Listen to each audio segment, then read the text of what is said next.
I just want to make a quick mention before of the technical elements. As usual, same rules. We have interpretation again today, so feel free to use it. I suppose by now you have understood how it works. It's the same code as yesterday, housing first, everything attached. Thank you to the interpreters for helping us today again. And this meeting is recorded, so I hope this is all okay with you, but I needed to mention it. My colleague Nerea will share her screen so that we can all start discussing what we learned from yesterday. We would like to know what are the elements that you found especially interesting in Lyon's practice, and what are the points that you take out of everything that was shared yesterday? So, for example, if we start thinking of the strengths, opportunities, and elements that maybe need to be further developed or that might be problematic in the practice, we want to extract some of these so that we can then go a step further and make concrete elements. The floor is yours for participating, sharing elements, and my colleague Nerea is here to take notes and help you visualize the elements that we discuss. I suggest that you just use the raise your hand button to take the floor. And feel free to share also if, based on this, you have on elements that you noted, you have experience in your city on how maybe things that could be developed differently or things that you learned from what we shared yesterday. So it's really your moment to share. Who will be the brave one to take the floor first? I know the first intervention is always the hardest, but I promise it's a very safe space to discuss. Yes, Graham, go ahead. Morning, Celine. Yeah, I think one of the strengths that I noticed yesterday from the presentations was a clear commitment to housing first in Lyon. And this came through very clearly. And I think if you have a commitment from within, you will you'll make a lot of positives from this. The only thing I'd say to counter that is that you need to make sure that everybody understands the type of housing first that you wish to adopt within your policy, because it's very easy for different factions to have different interpretations of what housing first is. Okay? Yes. I see, Gordon, that you wrote something in the chat. Do you want to say it directly? Yeah, good morning. I was trying not to say anything this morning, Celine, as you know. So I'm going to highlight both a strength and a weakness. So a weakness is the lack of affordable housing, where the demand is 7 times the supply. So that's really a huge challenge for the city, obviously. That's a strength for that is they do have a very strong capital commitment to both new build and to refurbishment within the city. So although demand well outstrips supply, they are working on that, and they do have a substantial investment. I believe it was 106 million euros last year. So definitely not insignificant, and certainly it will go some way towards addressing it, but a long way to go. Yes, maybe one thing I did not mention is we are making a bit of in this discussion trying to highlight both the things that are under the control of the municipality and some elements that they can manage, and they are also external elements that play a role in whether a project works or not. So we are including all these aspects into the same discussion, but don't worry about deciding where to put them. We can take care of that. But just to mention that we also yeah, take into account things that are external. For example, this lack of affordable housing means also that the housing sector in Lyon is in tension. We heard that a lot yesterday, and with all the best will in the world, it's still expensive to find a house, and this has an impact on the situation. Yes, Lourdes, go ahead. Yes, I find very interesting that Lyon Metropole works together with 59 municipalities. So the possibilities to work and to have affordable housing is much more effective. Now, in the case of Barcelona, we have a lot of difficulties in working with the metropolitan area. So that limits very much our way of impacting. And another thing that I think is very interesting in the case of Lyon Metropole is that they have competencies in both matters, in housing, social housing, and in social inclusion. So I think this helps very much because in our case, for example, the need of affordable housing is a general need for all the population.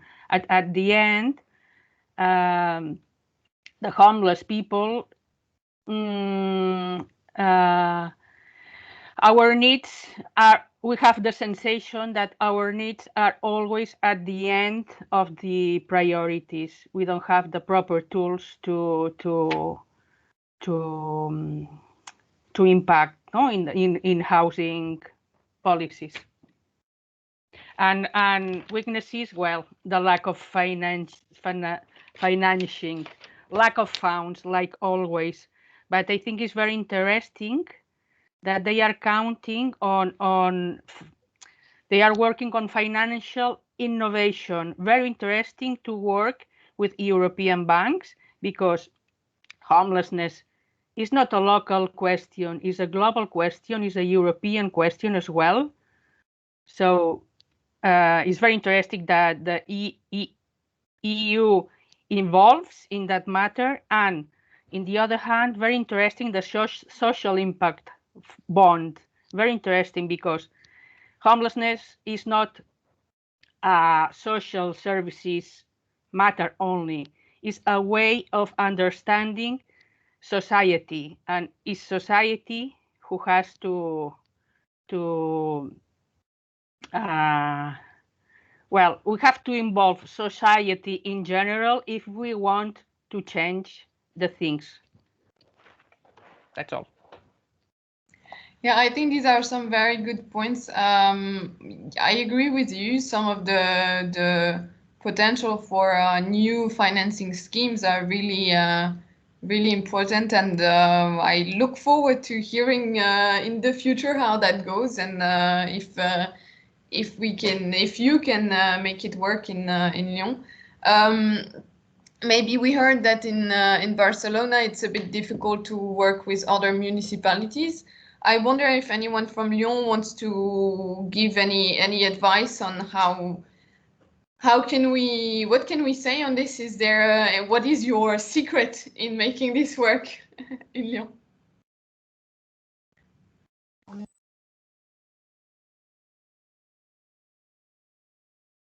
Martine, do you want to say a word on this? It's very difficult to explain because it's local organization and it's communauté de communes, and we have each commune has own organization, but they work together on all the.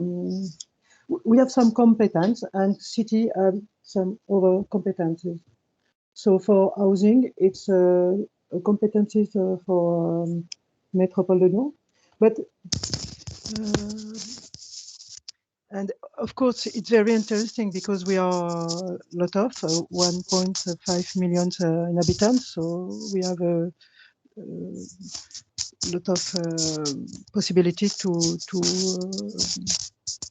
invest and but it's difficult to explain the organization, because in French, you know, you have a city, after you have communauté de commune, the group of city, the urban authority, and after you have some region, and after a state. So we have a lot of scale of so perhaps Grenoble can help me about that. Yes, indeed, it's a very French organization to have these many layers of organization. We have some other French cities in the room, in the virtual room, so maybe we can hear from that.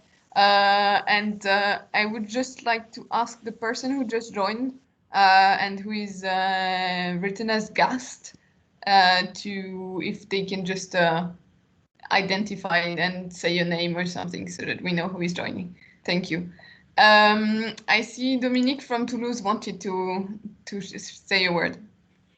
Yes, I wanted to talk about that millefeuille in French with all these layers. What is interesting in Lyon is that there's a close partnership between state services, the county, Toulouse, La Métropole, and the different municipalities. This is very interesting, and we try to do the same in Toulouse. That is a real force, a strength for you.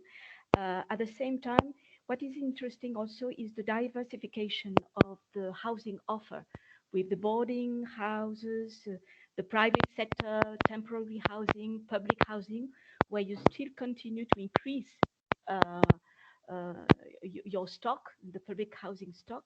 The difficulty that we have, I think we also in Toulouse, is when we get into that Housing First program, is how are we going to be to continue the movement through the years after the testing plan, the accelerated plan for 5 years, and what will happen after.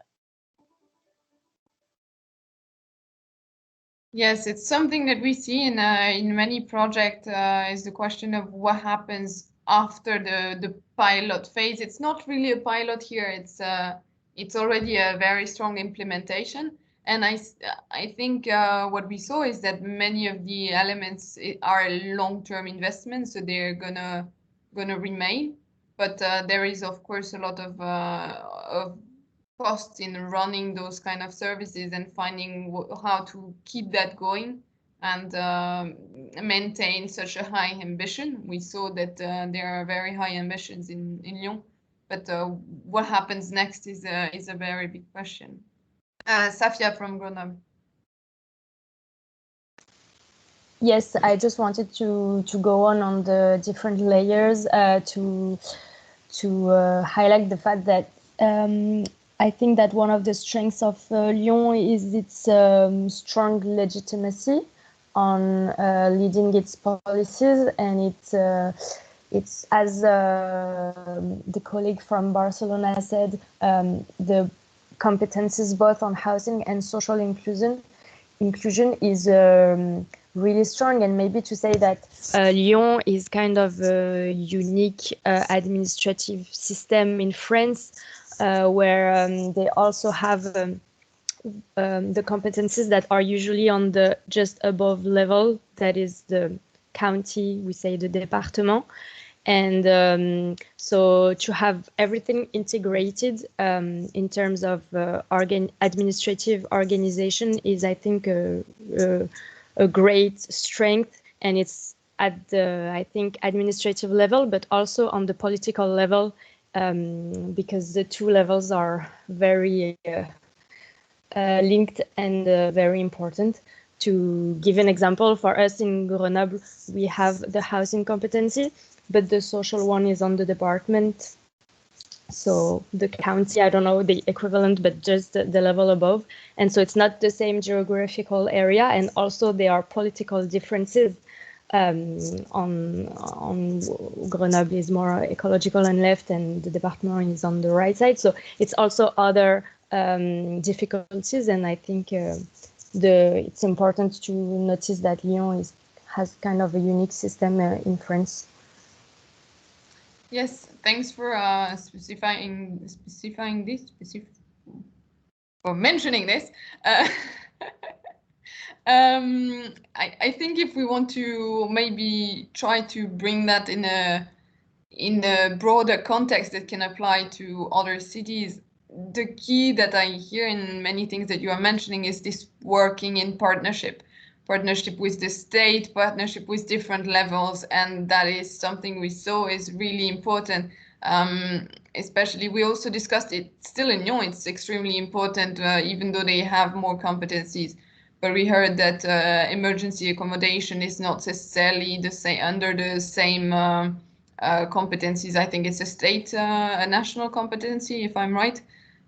So, of course, all of these services are linked, and for that, it's very important to work in a partnership.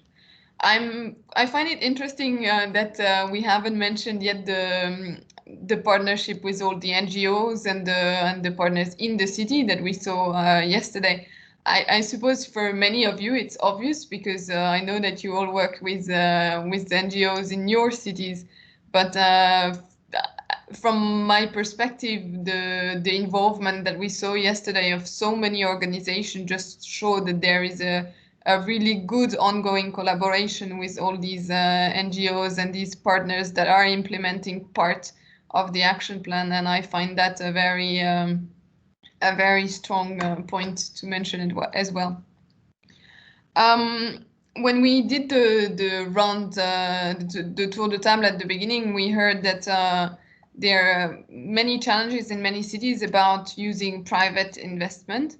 I would be very interested to hear your thoughts on what was presented yesterday on this, and if you see elements that need to be developed, if you have ideas for that, even especially for getting more private owners on board. I think this is a challenge that many cities have. So if you want to share any experience or thoughts on that, I think it would be very interesting.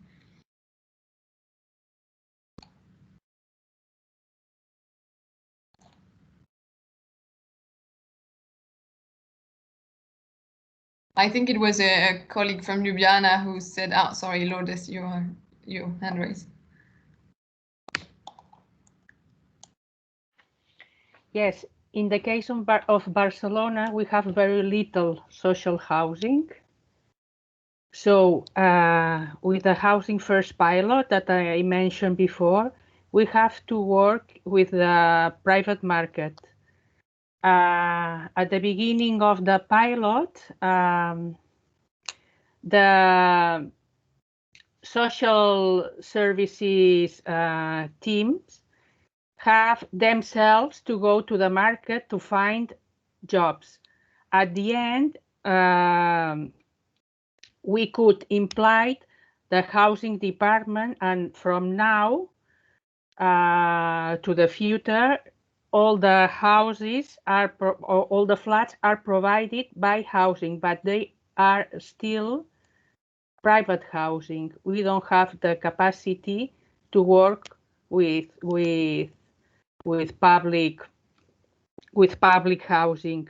So we need the involvement of the private sector. We need to convince people that like yesterday you mentioned in a project of Lyon, the solidarity. We need to convince the solidarity owners to let their flats to our programs.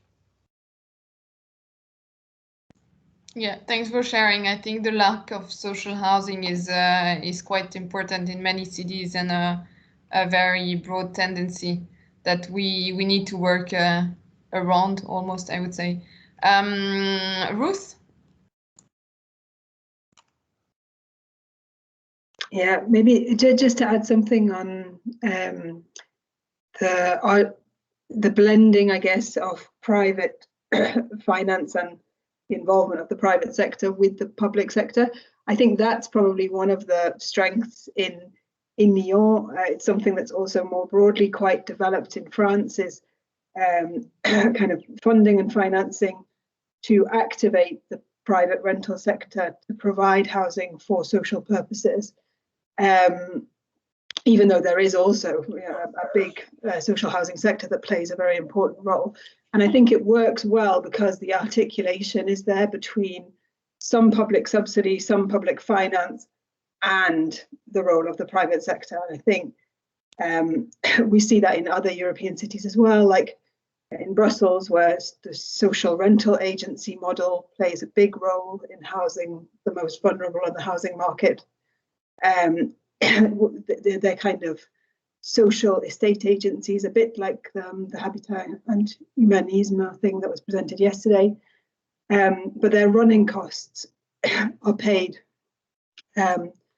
by public subsidy, and there are some public subsidies available for energy efficiency, renovation, etc., all of which helps to incentivize the private landlords to make their properties available through a leasing arrangement. So I think it's very EU policy relevant in the context of the recovery and the InvestEU program, and sort of clever ways backed up by public policy of blending and combining public investment with private investment is really critical to making that part of the housing system contribute to ending homelessness. Yes, indeed, and as you said, very, very relevant and very timely with all the negotiations that are going on with the new budget and new forms of funding and financing that can be made available for all these important elements. I see Dobroshna. I think it's very hard and difficult to convince private sector's owners to lease the units to social tenants, because private owners are scared of the people who need simply social support, and they want the city, like tenants, to pay the commercial rents. And city, if want to rent such units, then we need to give rent subsidies, and the city does not have money, and it all goes around. So I think that the people have a lot of prejudice, and it makes the situation even more complicated and difficult. I think maybe we can use that as a point to bring to the next part of that session and just discuss, Nerea, if you can, when you have a second, just switch to the right, to discuss a bit more, bring it a step further, and concretely what are the elements that you think you could take back to your city and you could try to get inspired from, and what elements you could also suggest and to do differently, especially so Dobroshna, you just mentioned, how can we attract new private owners? How can we maybe reach out to these people? Does any one of you have suggestions or experience on how we can do that, or elements that you would like to mention for this? I think that the private owners need to be sure that the city will take care of such tenants, and if a person doesn't have money for the rent, then the city will pay for the rent, and that the city gives a social support to such people, that simply the people will not demolish the unit and will just keep an order in the place. So maybe that's one point that we can already learn from you, and that can inspire some of you to see that in Lyon they provide the guarantee to some of the owners. If you remember yesterday, the table with the 3 types of opportunities for private lender, and one of them has full guarantee of everything the social housing company takes, social housing, sorry, the social rental agency, that's the word I'm looking for, takes care of and the responsibility for everything. I see Claudia. Okay, yes, I'd like to add some experience from Munich. And well, we have two means. Usually we got the homeless people in our emergency accommodation, so we know them fairly well. And we have one means, that means when they move out into a flat, we can we ask them beforehand if they would like to be accompanied for another 6 months or 3 months or maybe even longer.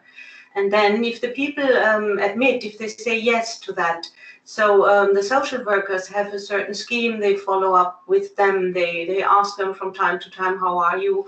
Or they just let the people come back to them and help, get help or support for their struggle.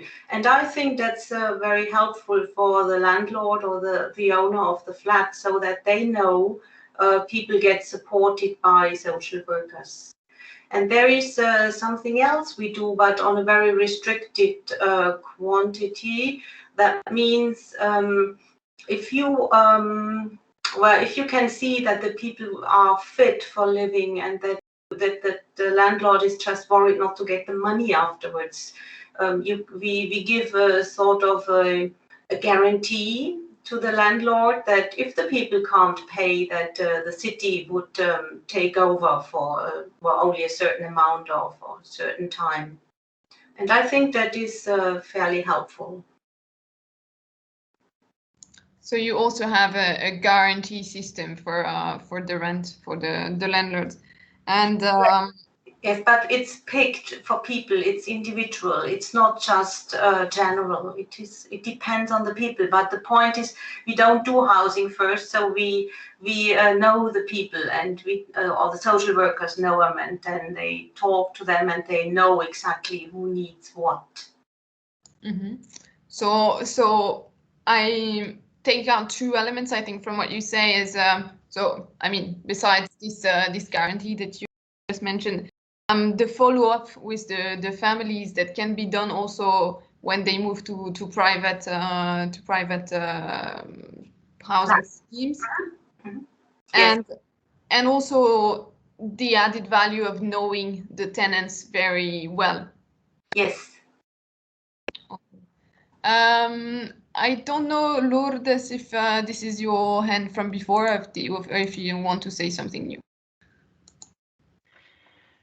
Well, in the case of Barcelona, well, Barcelona is a very attractive city for people coming from everywhere.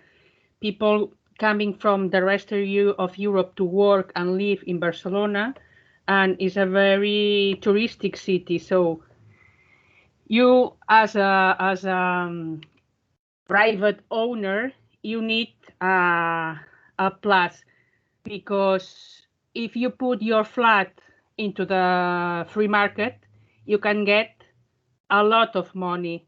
And if you dedicate the flat to a social project, you don't get so much money. So it's a big effort that we have to ask for the people. We are also giving guarantees. We are also refurbishing the flats, helping to put them in up to date in an energy basis. But anyway, we need to do a lot of sensibilization in order that people accept to leave their flats to our projects. This is only if you have a kind of mentality, and you not only make money, you want to participate in a social project, no, with a social meaning. So this is not the general It's not the general situation that we can find in Barcelona. It's really very difficult for everyone. But for social projects and for homeless people social projects, this is a very, very big deal. Yes, we heard yesterday from the private landlord, I think it was Pierre-Luc, if I remember right, that the solidarity motivation was a really strong point in his engagement. And that is both a strength in that it means that he is committed to this type of project, but it also means that maybe other people will not be involved. And I think what you mentioned here, Lourdes, of the touristification of having so many apartments that are kept for renting for tourists is a very big threat in many cities. And we know that some cities such as Paris, I think in Berlin, they tried as well to limit these possibilities for renting only for tourists, and also having maybe some taxation of this kind of income. But these are very complicated situations, and for that I also recommend that if you are interested in those questions, you look at the work that is done in Eurocities under the working group housing. We have, I mean, the two working group, as you know, work very closely together because there is so many overlap between our work and our topics. But this is definitely a question that they tackle a lot, and of maintaining some affordability in the city through many different points. Safia, go ahead. Yes, maybe an additional element going on what you just said, because in Grenoble, for example, we noticed that once you reached all the landlords that do it for that are activists or do it for solidarity reasons, then you don't find any more landlords accepting this. So even in France, besides all the subsidies that exist, it's very complicated in the private sector. So it's actually a project here in Grenoble, and it's not working still, but there was the choice to also give extra money, a bonus, a premium to landlords for accepting to, for example, have a rent that is €5 square meters, that is way below the market prices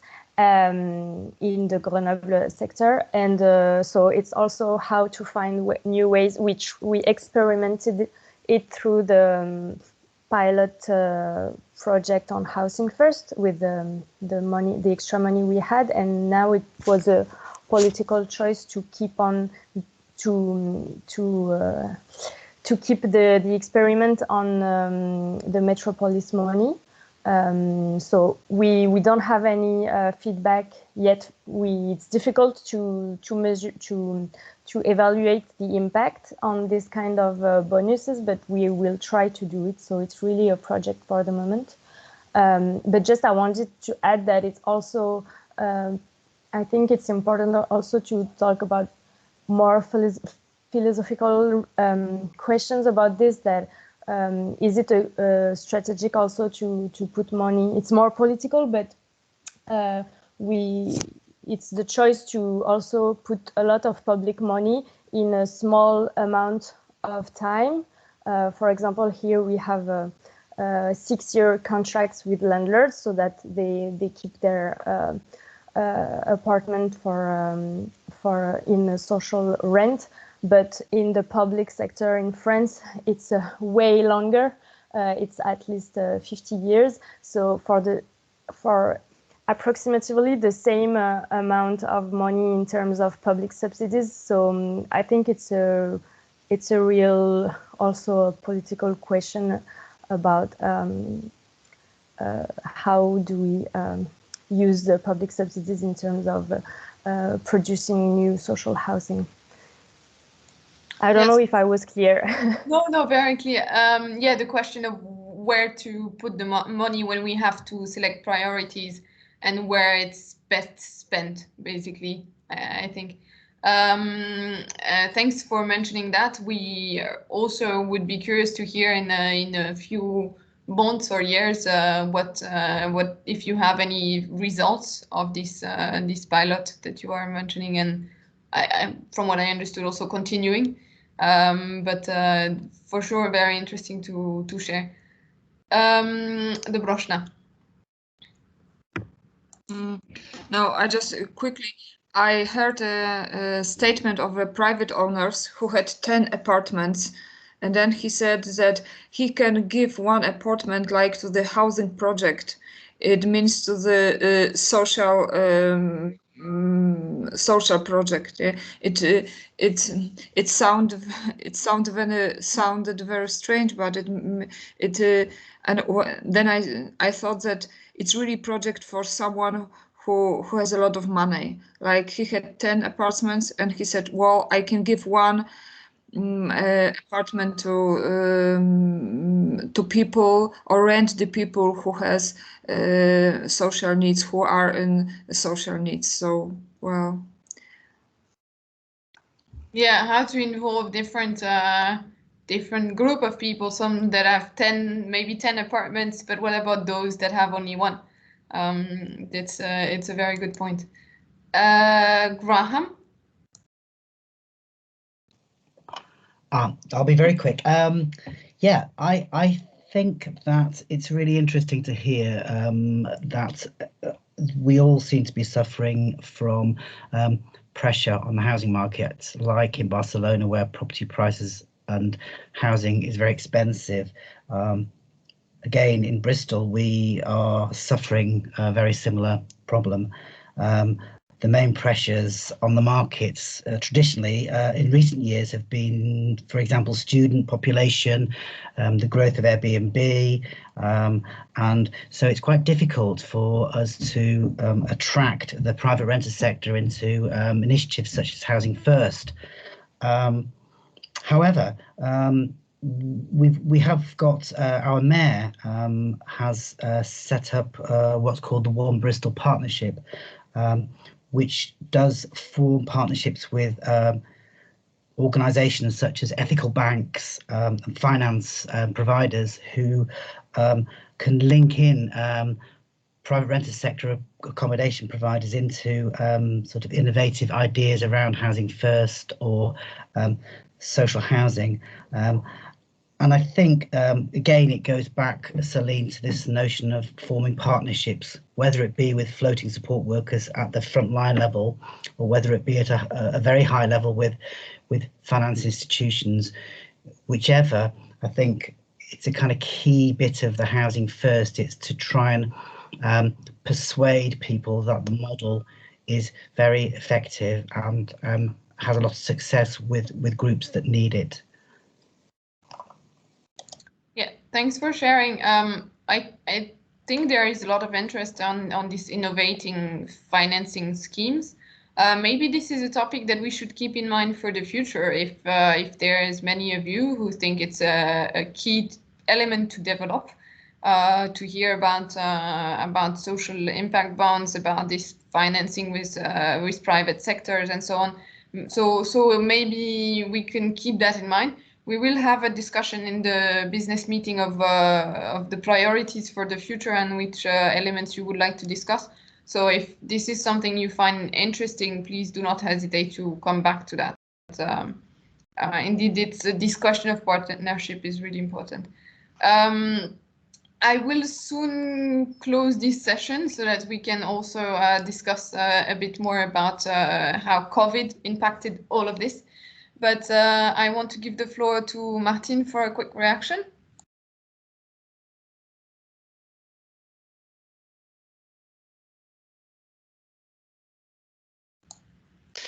Je vais parler en français parce que c'est un peu compliqué, mais il y a la traduction, hein, c'est ça? So everyone, please grab your translation again.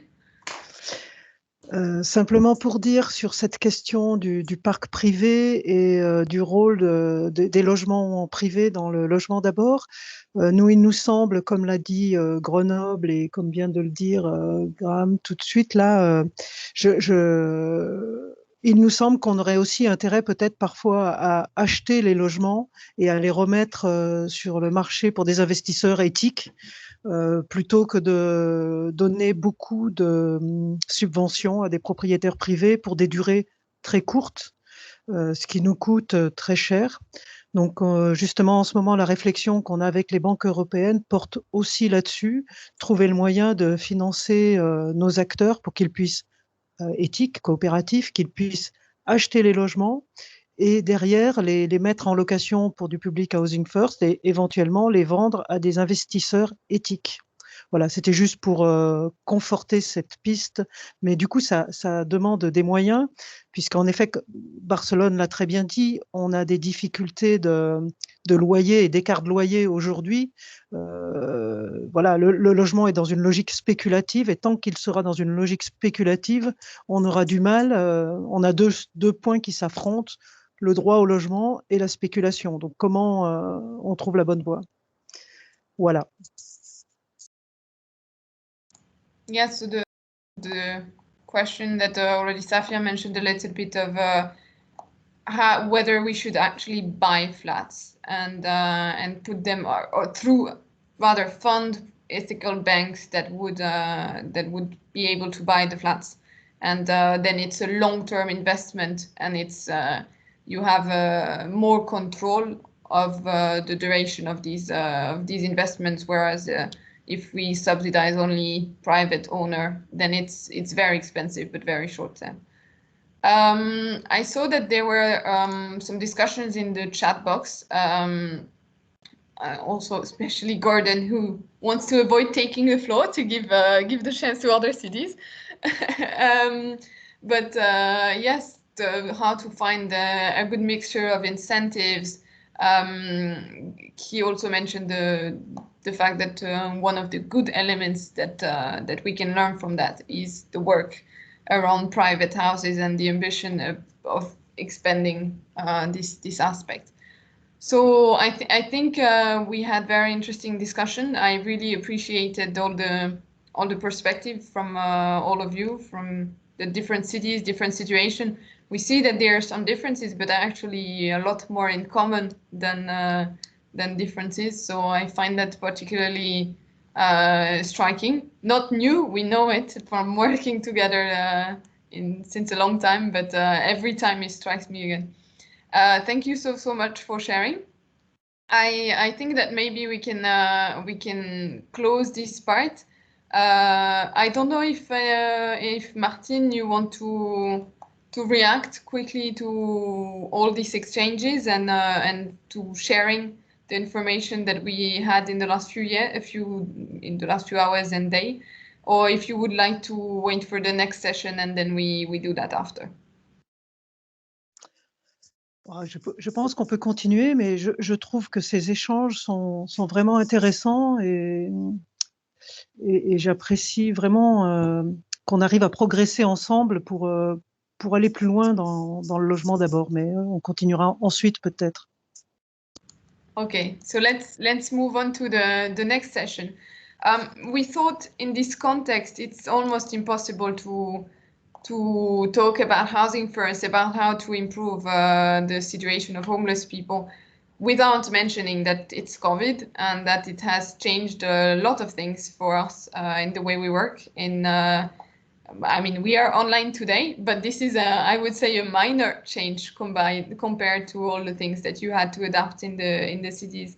And we have heard a little bit yesterday from some of the interventions how some of the activities cannot take place. For example, meetings, cultural activities are compromised, and how they still try to maintain as much as possible because we cannot stop for it's been almost a year that we're in this situation now.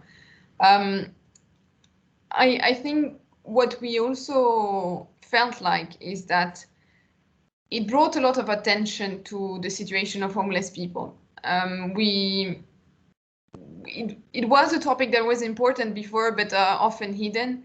And nowadays, the question of having a house and being able to, just by putting people locked at home, in lockdown at home, the question of having a home and having a decent home became more and more important. And this gave an opportunity, a political one especially, to push for an extra step and to go further on this. So we wanted to discuss a little bit how these times were both challenging and a good opportunity. And for that, I know you all have taken incredible measures to find emergency solutions, but we wanted to give a chance to Graham from Bristol to present a little bit the situation of what happened in the city, how the COVID crisis changed the plans, and what are the remaining challenges that you have in this context, and then to have an exchange, all of us, on how we can use and learn from what you do to maybe help them build new actions and new opportunities. Nerea, I will take back the control of the screen so that we can share the presentation from Bristol, and Graham, the floor is yours. Thanks so much for sharing today.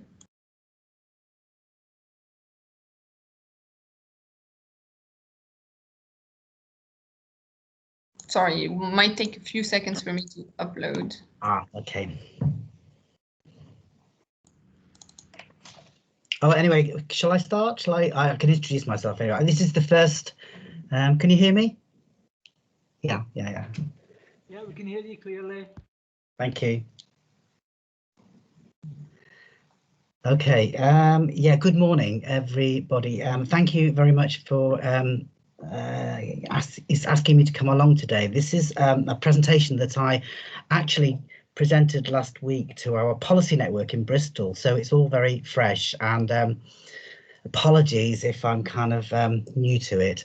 My role in Bristol is to lead on the homelessness and rough sleeping strategy, which was agreed by our cabinet in September 2019. It's quite interesting because in the discussions yesterday, I suddenly realised that the strategy that was being prepared by Lyon covers a very similar time period. So our strategy is a 5-year strategy, which we have to in the UK. Every city has a statutory responsibility to deliver a homelessness strategy. This was based on a national strategy that was put together by central government in 2018. Shall we move on to the next slide?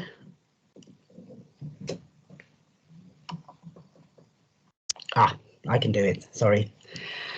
I'm sorry, just to mention, if you change the slide, actually not everyone sees it. It only changes on your screen. So it's better if you let me know. Sorry. Have you got page 2 on the slide now? Okay. Shall we play this short video of Bristol? The reason why we've got this, I played this to the group last week. Basically, I'll give you some background. Bristol is a city which is obviously part of this group. The population is about 470,000. We've got 27,000 social 27,000. The city owns 27,000 social housing, and there's 200,000 households in total.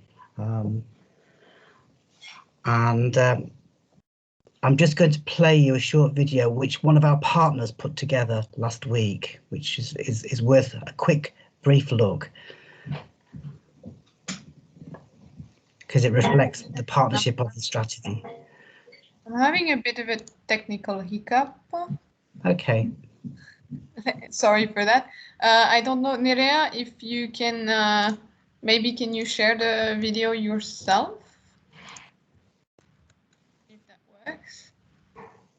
I've sent the link in the chat. Yeah, I'm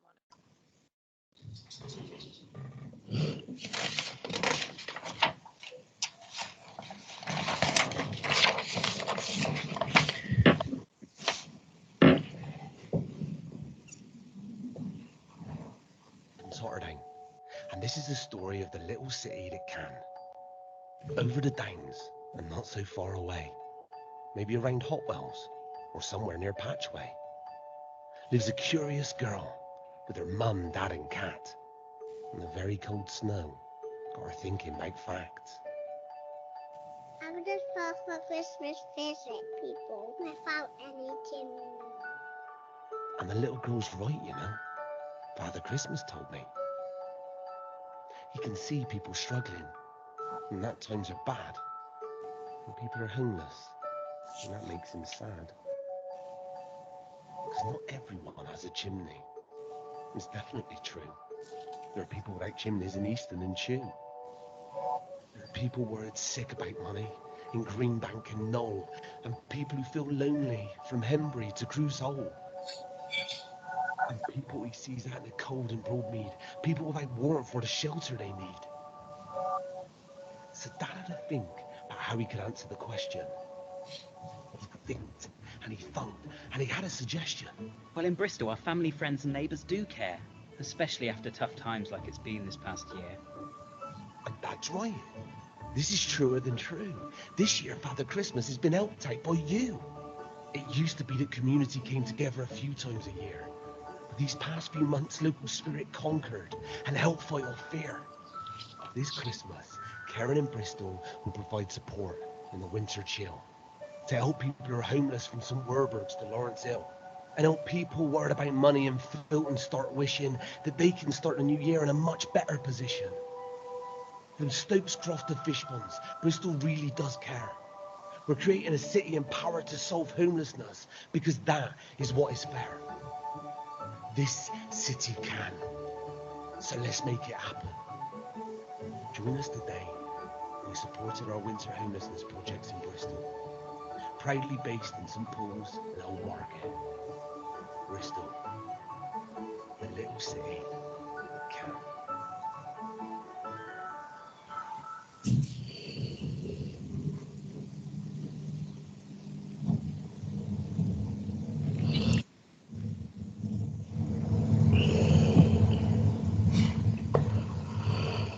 Graham, back to you. I will catch up with the PowerPoint. Okay. Short interlude. Okay. Thank you for watching that. It reflects the partnerships that we have in the city, which are very strong. And I just wanted to share it with you because it came through last week and we thought it was very good. Yeah.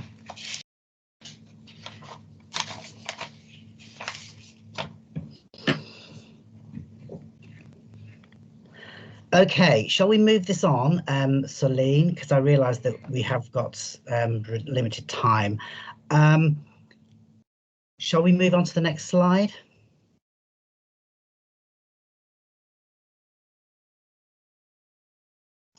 Okay, very briefly, the strategy was set up. We've got a new governance and aspiration, and the city had a very clear set of goals, and we were moving forward based on what the strategy was saying. Next slide, please, Celine. Our new strategy had a new form of governance. It was very clear. We had 5 priorities. And again, what I found so interesting yesterday was that the priorities that we've developed as a city so much came up in the discussions that were coming out of Lyon yesterday. It was quite reassuring. We have a problem in Bristol around rough sleeping, which is probably slightly different, but we're in the West Country, and our rough sleeping levels are the second highest behind Manchester and London, and it's a big problem. Prevention and early intervention is all about reaching to people before they become homeless, and trying to deal with the problem through early intervention. Improving health and well-being was around linking the notion of homelessness and housing and health, delivering equality and diversity, again, this is around the notion that we know that there's a disproportionate number of people from Black and minority ethnic communities that present themselves to the city, and we work in partnership. 5 priorities. Okay, the next slide, please. That simply repeats in more detail what the actual previous slide says for those that need that. Should we go on to the next slide? This pre-COVID, this is what we set out in February. This is what we set out. This is our pathway forward to achieving the outcomes of the new strategy. Next slide, please. And I went to a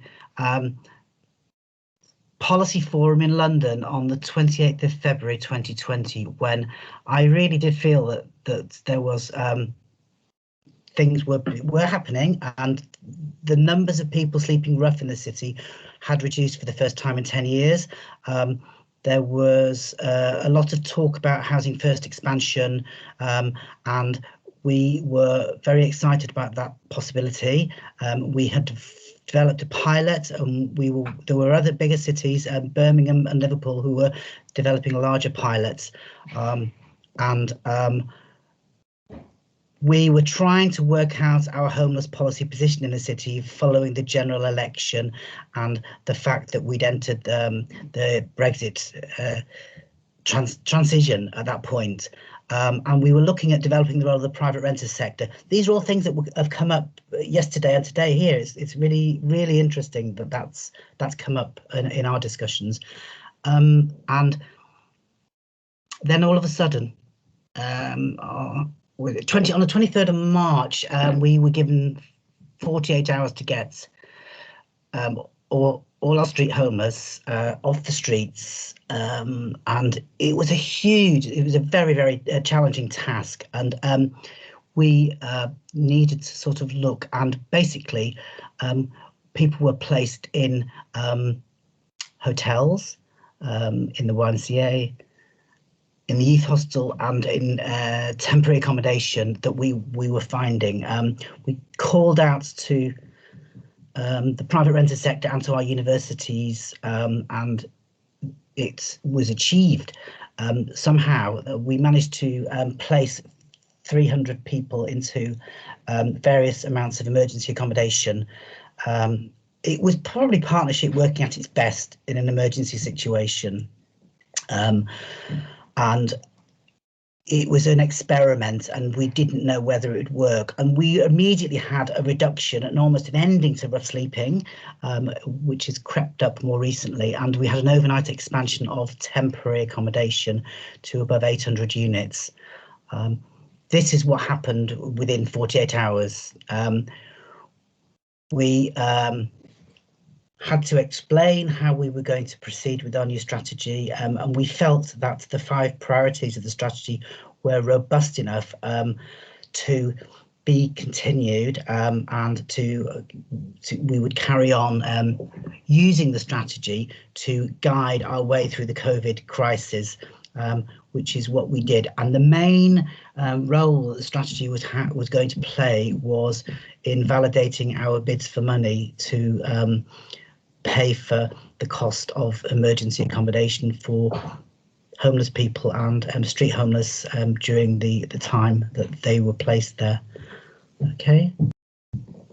The next slide, please.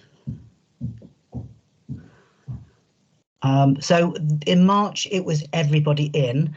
By July, we were into a kind of recovery phase, where we were expected to put bids into government to pay for what we'd done to protect people and take them off the streets, and to offer them some sort of temporary and emergency options. We used the strategy to get some short-term funding of £2 million. We got long-term funding, and these all contributed, and again, we think that the strategy helped us to support bids for this funding. Now, why I've put Imperial Apartments here is because this was a controversial development in a former office in the south of the city, which a private rented sector landlord had acquired, and that was offered to the city as emergency accommodation, which we took. And this was where we were moving people on from the hotels and from the initial temporary accommodation. The apartments were, they provided a valve, but politically they were controversial, and they still are being used now, and they were being used yesterday and today, and we are still placing people. The other solution to the problem was that we formulated a block contract, and we commissioned a move on to House of HMOs, which is House of Multiple Occupation, where we formed partnerships with private sector landlords who were quite keen on letting us use accommodation that was former student accommodation, because the students had not come back to Bristol because of the COVID-19. So this has created a sudden change in the availability. It's very temporary, but it has enabled us to tap into that resource. And we are still expanding our Housing First offer, and we have looked at modular new build provision at the moment, something that's being led by our director. So we have halved numbers of rough sleepers. We've developed more creative ways of delivering Housing First, modular housing. Unfortunately, we've doubled our dependency on temporary accommodation. We've developed a stronger relationship with Help and Homelessness, and we've formed new partnerships. Last slide, I think. Yes, this is the future. We're drawing breath. We are trying to work out where we go now. We need to collectively rebuild. We need to look at how we can use the experience we've had and to continue to use our strategy to help pay for what's happened in the last 9 months as a result of the pandemic. But we see a positive way forward, but it's just we are still in the place where our rates are very high, and we are still trying to sort of work out the best way forward. I think there's one more slide, Celine, on that one. Yes, our challenges. Clearly, resources and funding. I think there is to be a statement today by the central government about resourcing. The lack of supply of the housing market, which also going back to what we talked about around Barcelona in particular, housing market, lack of supply, very high prices, very competitive, very difficult for us to find solutions there, and absolute fatigue. And clearly the impact of Brexit, which is the last point, but it's quickly approaching, and it's something that we don't really know how that's going to play out in terms of housing, but it's there for all of us to consider. Okay, that's me done. Thanks very much. Thank you, Graham, for I see a lot of echo. I don't know. Okay, that's all right. Yes, just thank you for sharing, for being so open about what works, what doesn't work, what got a bit in between you and the plan. I think it's very important that we have this opportunity to share. So we wanted to use this as a starting point for the discussion to make it more concrete and to see what you are all doing in this context, and maybe what we can bring to inspire Graham and Bristol in bringing their plan further and in trying to find sustainable solutions. I want to open the floor quickly for questions or reactions, and then we can discuss a bit more what you have in mind or what you're already doing. Just a quick word saying that we discussed already all the emergency accommodation a lot in the at the beginning of the year, in the first part of the year. And we produced a little report of the measures that you shared through all our channels. So if you want to have a look at that, please don't hesitate. But I see a lot of what Graham mentioned was also reflected in those documents. So for any question, reactions, please raise your hand, use the chat box as usual. Ruth, I think your hand is raised.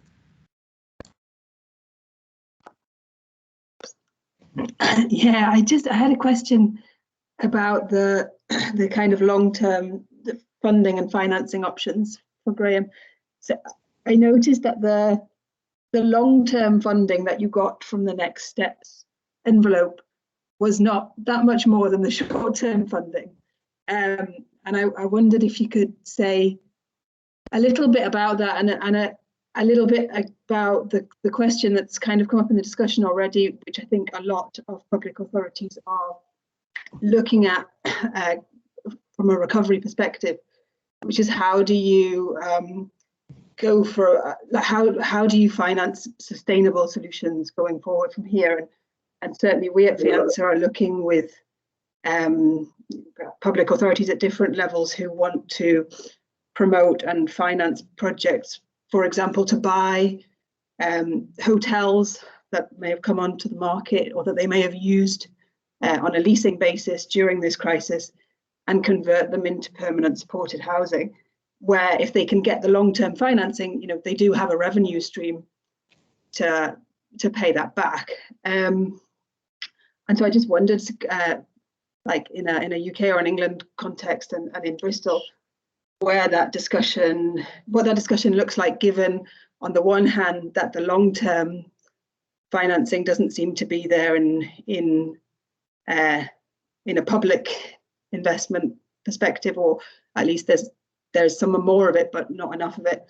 And also given that definitely the private sector, like some of the solutions you mentioned, like the HMOs, they're all over this, which is a little bit frustrating, I guess, from the perspective of public authorities like yourself. Hi, Ruth. Yeah, I think part of it, we've got to assume that the strategy that we drafted, which is a 5-year plan, seems to support any bids that we make for funding. And it seems to be it has to be included as part of that. And we're just fortunate that we've timed our new strategy so that we've got a fairly robust document to use as part of our bidding process. I think, frustratingly for us as a local authority in England, we are tied by a continual requirement to submit bids for pots of money. Which means that long-term planning is very difficult, and it really does mean that sometimes we just can't look very far ahead, and it does mean that we struggle with that. We've become really used to formulating ways of submitting bids quite quickly. But I'm not a commissioner, I'm a policy officer, and I work quite closely with commissioners, and I see the risks of when commissioners completely take control of procurement of homelessness services, because they sometimes don't want to work with policy. So that is a thing. So it's basically, yeah, I don't, it's part of the way we have to do things at the moment, and it's really is quite a challenge. However, in Bristol, and I must say on a positive note, politically as a city, we're very stable. We've got we've had a long-term mayor. We've got 3 MPs, one of whom is the shadow housing minister, and we have a fairly robust council, which means that we can forge. We've got the One City plan, and we can form relationships with the private sector, and we can express ourselves as a kind of confident city, and a successful city which can attract investment. And I think that's what it feels like we're having to do in Bristol. We're having to kind of maybe not listen to central government that much and try and you know, take our own path, if you like, and see how attractive we can be to investment and the future, because you know that's where we need to go. But ultimately, it's quite a challenge, and I think finance is going to be a real challenge in the next few years, and that's after 10 years of austerity previously. So it is hard. Thank you for sharing this. We have another question from Zoe from Amsterdam. I don't know if you want to intervene directly, otherwise I can read the question. Okay. Yeah, go ahead. Yeah, so there are multiple questions within one question. So, but it's about the strategy. Like you have proposed a strategy. You are going to implement. On that note, all the questions in the in the chat is applied. Yeah, it did strengthen those relationships, and it's allowed us, because we formed the new strategy was the foundation of the new strategy was a new partnership between providers across the city beyond just the council, and so very quickly those new partnerships had to be established and had to be tested. And so, for example, we've worked now with the video is from an organisation called Caring in Bristol, and they were doing they used to provide hostel, but they couldn't. The hostel was closed, so they very quickly started providing food to the people in the hotels. And that kind of thing, shelter, and the young person, this kind of made things change very quickly, and it did pull us together. Having said that, I'm feeling that at the moment we have fatigue, and the partnership has a challenge in terms of how we regroup, because everybody is tired from all the extra work that we've had to do during this time. But I feel that it will be fine. But it's just it has been tiring and quite a challenge for that reason. And that fatigue plays on the way people are, you know, behaving and trying to get move this thing on. Yeah. Well, I hope that you are not too tired here. Sorry. Did you wanted to say something? No. Thank you, it's Graham. Thank you. Yeah, I hope you can keep up for a few minutes more before we go into a break. I would like to hear from your perspective what you implemented in your cities to deal with the crisis, and also going further, what are the things you have in mind, and maybe if you have any suggestion, especially on that fatigue, how do you maintain this partnership with all these organizations that were so essential in the work in Bristol? Maybe I can give the floor to Gregor from Liège. I think you wanted to share something on how you dealt with the COVID crisis. Okay, I just want to share with you one idea. During the first COVID crisis, we decided to create a camp for homeless people in a public garden. And after several months, this shared organizing of a camp gave us a better possibility to know each other and much more better in the network on the local level. And we decided to create a local housing task force, and that's what I want to share with you. The idea is to meet every week and in a little group of social workers, the street workers, the people from the shelter, the Housing First team, and the daily accommodations. So all the people who are working daily with the people in the street exchange each other and decided to create a process to put the people out of the street in-house. And during the last 2 months, we find 25 houses for people in the street. I think it's very interesting, but what I want to say that this way of working together shows us that it's really important to create a shared vision of the social work and the social support. And in my opinion, not all of the workers share this same vision of housing first. That's why we will organize during the next month several housing first training sessions for all the network, and it's for me a very important way to move all the sector to housing first. And even when we know, and yesterday and today the discussion showed it, the affordable house is a big problem, and we have to find solution on European and national level to improve the situation. That's why.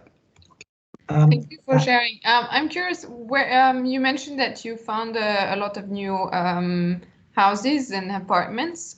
Can you share a little bit about how you found these? In Liège, you know, in the French part of Belgium, we have a very difficult situation of the social housing, public social housing sector. So we are at the moment working only on the private sector.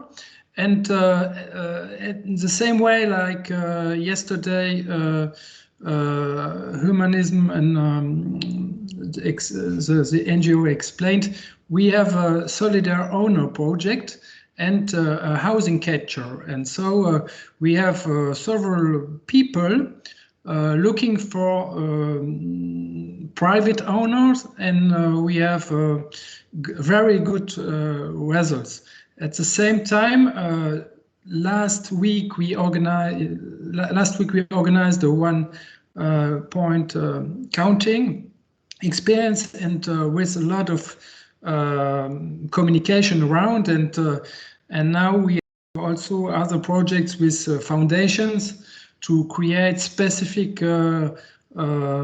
housing solutions. But as showed the experience of the most of the European cities, that it takes much more time to create housing units. You know, I worked as a project manager on in a neighborhood for 10 years, and it takes, for me, it takes 10 years from the beginning of the idea and to deliver the house. So I think you have to change the level of intervention. You have to find short-term intervention solution and long-term strategy.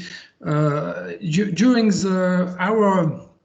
our camp, we had very new partners coming in the network, and for example, the church came to us 1 month ago, and they gave us a new accommodation to house more than 30 people. You know, it's like this. You have to create a move and show to the people that you are changing, and you take care of the people. And when you do this, I think you can bring much people together.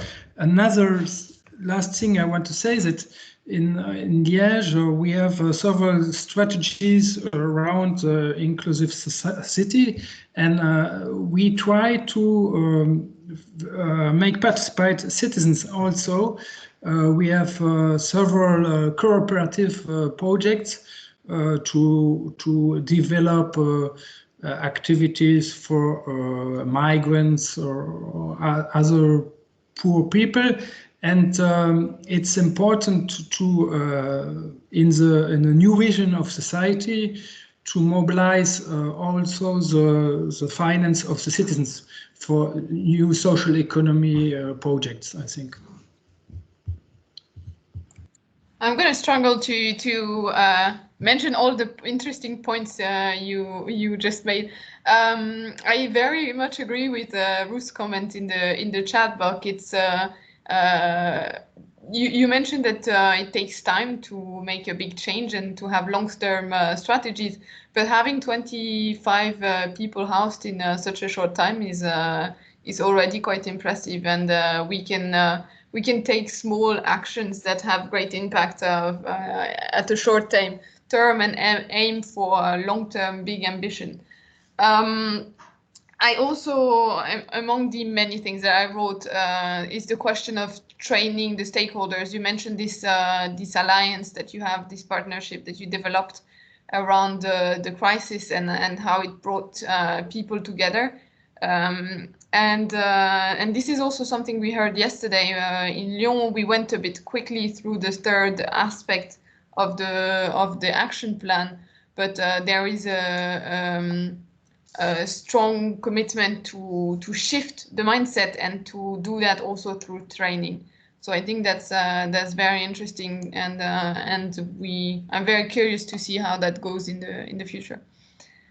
Claudia, do you wanted to intervene?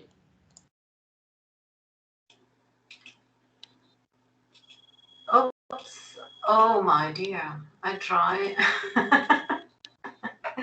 Well, I just wanted to add some experience or something we got in Munich for people, yeah, because of Corona, what a measurement we took in the beginning of this year. We've got different steps of intermediate housing or accommodation for people, and the sort of lowest step is overnight protection. That is a place on an old military area, a little bit north of Munich, where people can stay overnight. This was started some years ago as a winter measurement, a winter project, so people, rough sleepers, don't have to stay on the street in winter, so they have a place to stay overnight, and they go in the evening and they go out in the morning, and during the day they have to, well, look after themselves. And this sort of overnight protection, we extended to all day during Corona, and so people could stay there all day, which of course made it necessary to provide them with food or catering, which the city did, which was fairly expensive for a while, and then after a few months it was replaced by sort of giving kitchens to the people, or kitchen containers, so they could do their own cooking. Well, in the end we wanted to we wanted to stop that measurement again because it is fairly expensive, and go back to overnight, but as the lockdown is now has restarted and is going on, we went back to that overnight, sort of extending overnight to all day, so people can go there and don't have to stay on the street. Okay. Thanks for sharing. Indeed, we saw in many cities the willingness to upgrade. I'm not sure if it's the right word, but to bring all the services a step further for dealing with the situation, providing better access to food, providing better services, and not going from overnight to all day long support. I think the ambition now is to see how we can use all the things that have been put in place, and make sure that we don't go back to previous situations that were not always ideal, but on the contrary, push this into a more long-term solution that will be the best possible for the people. And that's exactly what we've been discussing yesterday as well. Housing First is an ambitious project. it's not always possible for everyone, but we should aim for big ambitions and then try to find alternatives when it's not possible, but go for bold, ambitious projects. I know Martine or Judith or I don't know who in Lyon wants to share, but there is this very same thinking in the project Zero Return to the Street. Do you want to share a little bit on how this emerged and then what you have in mind in this? Yes, so I'll be the one presenting it. I'll be really short, and if you have questions, Martin is there to answer them. So what we said is just we all know the health crisis. So Zero Return to the Street started after during the first lockdown in the spring. So we call it Zero Return to the Street. But as Martin said, it should be no one put back on the street, because people don't go back to the street because they want to. It should be put them back on the street. And so basically, it's a partnership between the prefects, or the representative of the state, and the president of the metropole. And the goal is that no one will return to the street after they've been sheltered in the metropole during the period of lockdown.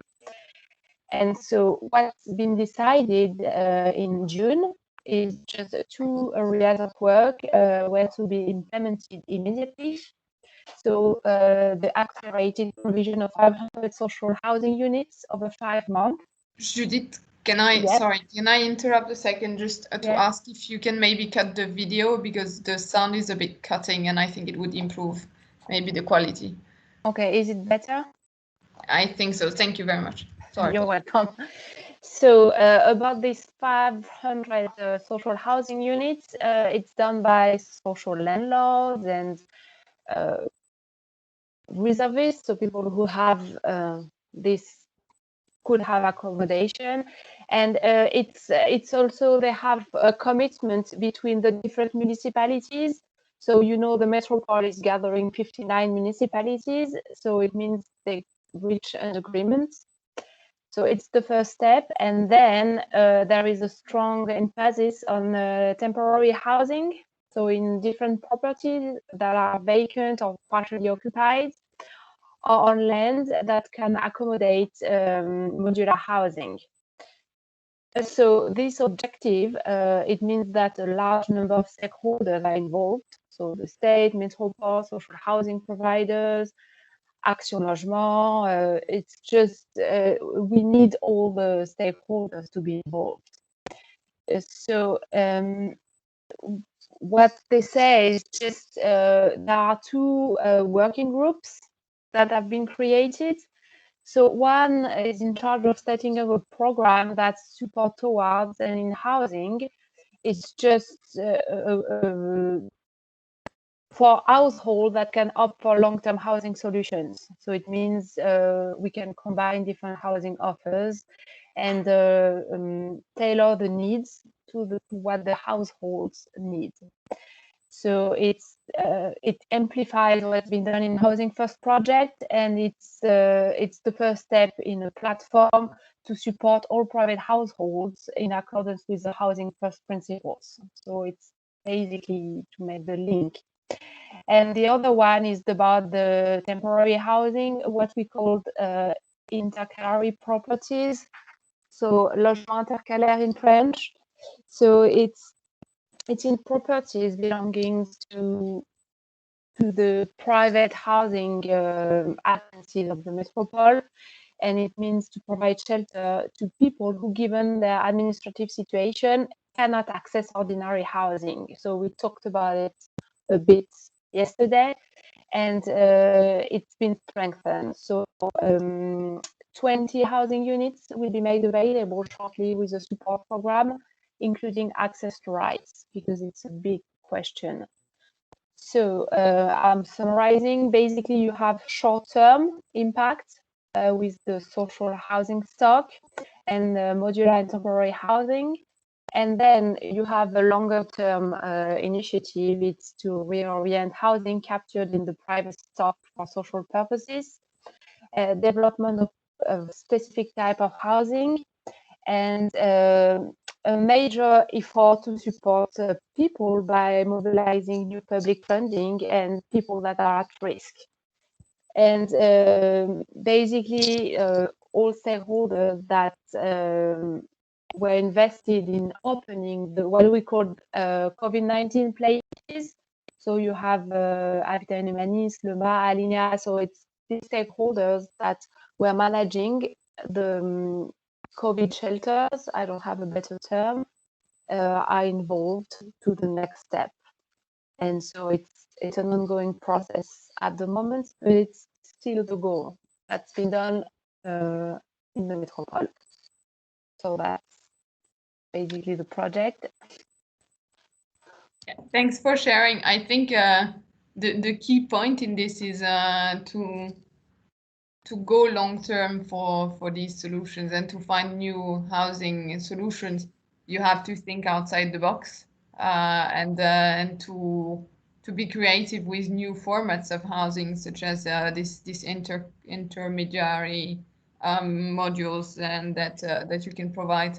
So I think that's maybe one point that we can bring back or suggest to Bristol is that you might have to think for in-between steps that are not traditional ways of getting housing units, but that can help and be a step further. I don't know, Judith, if you feel that's... Yes, and also what we said, you're right in saying that, yeah, it's COVID, it was a short-term problem. It's becoming a bit of a long-term problem at the moment. But also we have this situation, and how do we build a better future? Meaning that we're trying to use this crisis to make something even better and to make long-term changes. Yeah, thank you. I saw also Ruth shared in the chat box some more reading and suggestion on the out-of-the-box housing solutions, and we'll definitely have a look at that. Also, Gordon in the chat box mentioned the question of the alliance, of working with people with first-hand experience and really building a strong partnership. And that's also what Judith you mentioned and what Gregor mentioned. So it's a very common point through everything, is that you need to work with many partners because they bring in different solutions, different opportunities, different perspective, and that it's an added value for going also in the future. Okay, we are slowly reaching the end of that session. I want to give you a last opportunity if you still want to share something for this on this point. Yes, Yannick. Just one. Sorry. Yeah, go ahead. So. Just one comment. We managed this crisis, I think, quite well. Can you hear me good? It's a little bit cut. Can you try again?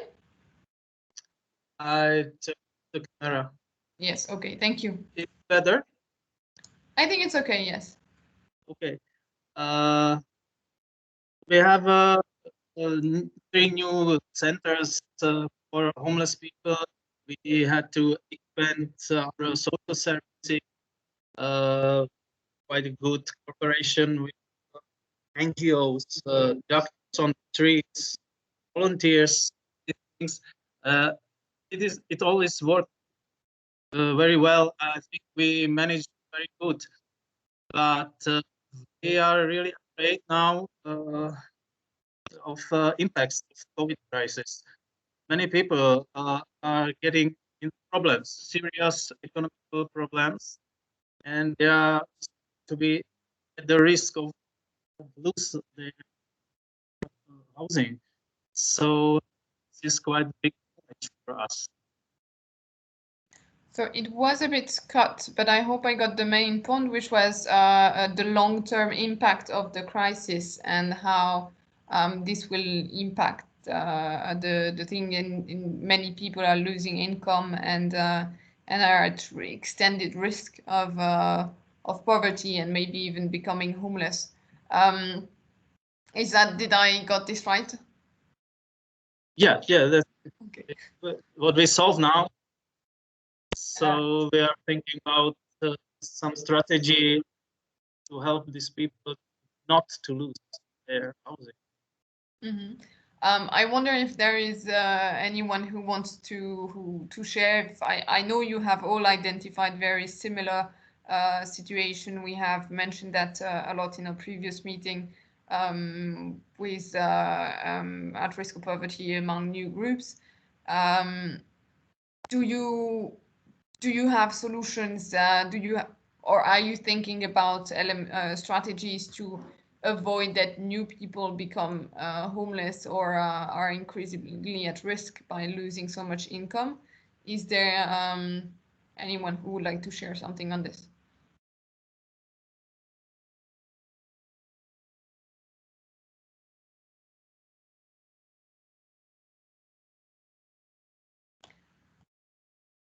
Maybe I think I'm going over my allowed time for interactive debate, and everyone is in need of a break.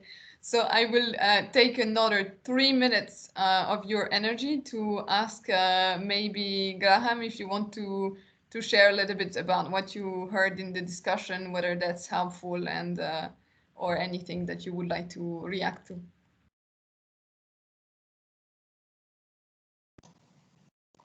Hi. Yes.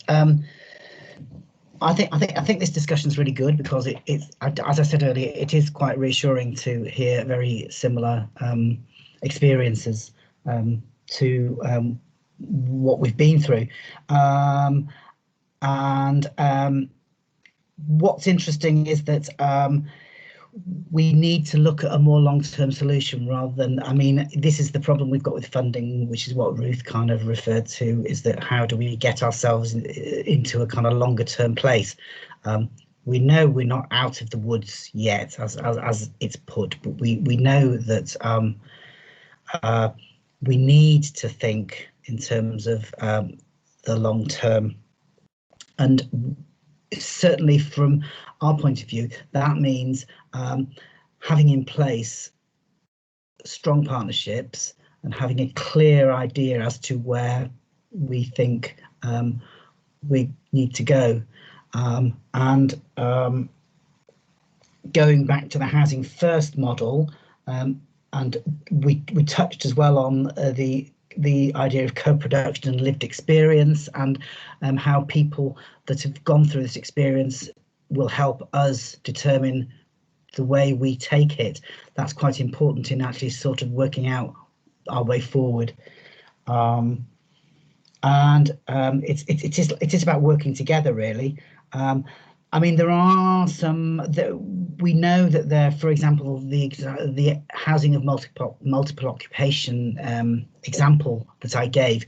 We know the housing market at the moment, certainly in Bristol, is dysfunctioning. We know that that's because the students haven't returned in the numbers that they were, and that things like tax relief on house purchasing exists for a temporary period. This is really creating a kind of short-term sort of situation. And I think what's really important, and what's something that we've kind of mentioned, is that we need to regroup and make sure when we do regroup, and that's what certainly, hopefully, and I'm reassured by what has been said in this meeting, is that as providers of homelessness services in Bristol, we have to regroup, consider the experience that we've gone through, and make things better, and improve our services, and continue to lobby our government so that they understand how we can,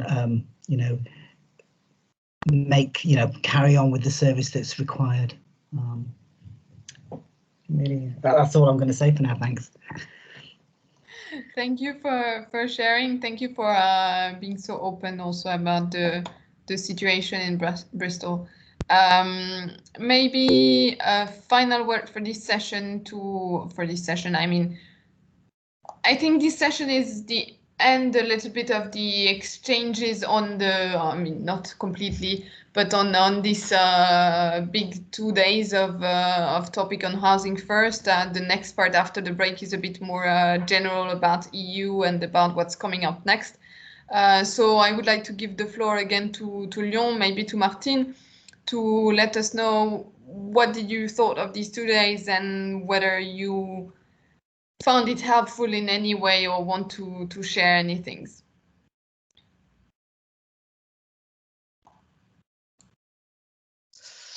Non, je redis que je trouve que ces débats sont riches. Je craignais un peu en visio que ça soit moins interactif, mais au final, ça l'est beaucoup. Je trouve qu'on est rentré vraiment dans des sujets de fond, notamment sur ces questions d'investissement à long terme et sur notre capacité collective à pousser des sujets communs. Je pense à la mobilisation de l'offre, on en a beaucoup parlé ce matin. C'est vraiment un enjeu. Dans notre réponse sur le logement d'abord, vous avez vu, il y avait 3 piliers. Le premier qui était cette question de développer l'offre abordable, le deuxième qui était autour de l'accompagnement et ensuite ce troisième pilier qui est plutôt basé sur l'accompagnement au changement, parce que je pense qu'il ne faut pas sous-estimer la question de l'accompagnement au changement. Mais ce point sur l'accroissement de l'offre, on a bien vu pendant la crise du Covid qu'il fallait qu'on explore des voies variées et diversifiées pour être capable de mettre à l'abri dans des conditions dignes et adaptées à la situation de chacun. Et que de fait, on a besoin de travailler ensemble dans le même sens, puisque toutes nos villes sont finalement confrontées aux mêmes difficultés, notamment cette question de l'attractivité touristique. Alors, nous, en ce moment, c'est pas le cas. Hein. Tout à l'heure, j'avais justement un mail où on me disait qu'on avait un hôtel qui nous proposait des chambres pour mettre les personnes à l'abri à 15 € la nuit. Donc, on voit qu'on est quand même dans une période où il y a des changements qui s'opèrent. On regarde en ce moment, nous, pour acheter des hôtels, parce que on est très engagé sur le logement d'abord et évidemment, c'est notre voie. Il nous semble que les personnes à la rue doivent pouvoir aller dans des logements qui sont les leurs. Pour autant, on aura toujours besoin quand même d'un stock de gestion de l'urgence et là, pouvoir se rendre acquéreur peut-être d'hôtels qui finalement sont aujourd'hui en grande difficulté, c'est aussi des solutions. Donc, en fait, on explore vraiment toutes les voies possibles et je constate que c'est vraiment le point qu'on partage en ce moment. Mais la question des ressources va se poser, hein, parce que moi, je parle de Lyon, qui est réputée pour être plutôt une ville qui a des moyens et qui a beaucoup investi dans le logement. En ce moment, on traverse une crise qui fait que même les finances de la métropole de Lyon sont fortement impactées par cette crise et que donc, c'est vrai que nous, le plan de relance français gouvernemental, il y a un volet qui touche ces points-là, mais je pense qu'il y a vraiment un enjeu qu'on puisse renforcer l'action collectivement des villes dans ce domaine. Voilà. Many thanks for having shared so much this morning and also yesterday. I think we all learned a lot. I will stop there because we all need a break. I think we should start again at 11:25, if that's okay for everyone. And we